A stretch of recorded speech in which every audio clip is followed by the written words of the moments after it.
লক্ষ লক্ষ কোটি কোটি মানুষ অনুপ্রাণিত হয়ে বিজয় উদযাপনের রেশ এখনো কাটেনি জার্মানির প্রবাসীদের মধ্যে।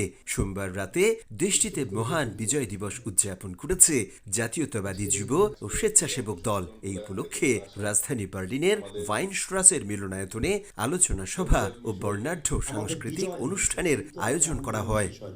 আমাদের আন্দোলন অনুষ্ঠানের শুরুতে ধর্মীয় গ্রন্থ থেকে পাঠ, জাতীয় ও দলীয় সঙ্গীতের পর শুরু হয় বিজয় দিবসের বিশেষ আলোচনা। জার্মান বিএনপির সভাপতি জনাব আকুল মিয়ার সভাপতিত্বে সভায় প্রধান বক্তা ছিলেন সাধারণ সম্পাদক গনি সরকার। এ সময় বিশেষ অতিথি হিসেবে যোগ দেন দলের শীর্ষ নেতারা। জাতীয়তাবাদী শক্তিকে বুকে ধারণ করে পতিত সরকারের ব্যর্থতা থেকে শিক্ষা নিয়ে সমৃদ্ধ ও বৈষম্যহীন দেশ গড়ার প্রত্যয় ব্যক্ত করেন বক্তারা।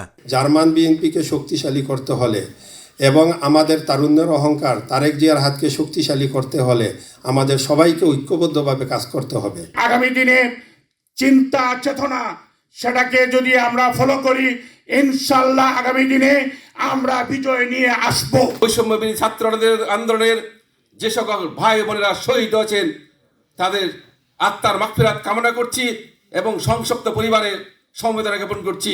2024 যে আন্দোলন চলছে সেই আন্দোলন কিন্তু এখনো শেষ হয়নি। আমাদের বিজয় হয়েছে কিন্তু আমাদের আন্দোলন শেষ হয়নি। আমাদের আন্দোলন এখনো চলছে এবং চলবে। স্বাধীনতা প্রত্যেকটা মানুষের একটা সহজাত প্রবৃত্তি। সভ্যতা শুরু থেকে মানুষ স্বাধীনভাবে একটা স্বাধীন ভূখণ্ডে বসবাস করার জন্য সংগ্রাম করে এসেছে। এরই ধারাবাহিকতায় 1971 সালের 16 ডিসেম্বরে বিজয়ের মাধ্যমে পৃথিবীর বুকে একটা স্বাধীন ও সার্বভৌমিক দেশ বাংলাদেশের জন্ম। আমি শ্রদ্ধার সাথে স্মরণ করছি যারা স্বাধীনতার জন্য বুকে রক্ত বিলিয়ে দিয়ে দেশ স্বাধীন করেছিল। স্বাধীনতা অর্জন করার থেকে রক্ষা করাটা হলো যে কঠিন বিষয়। আমরা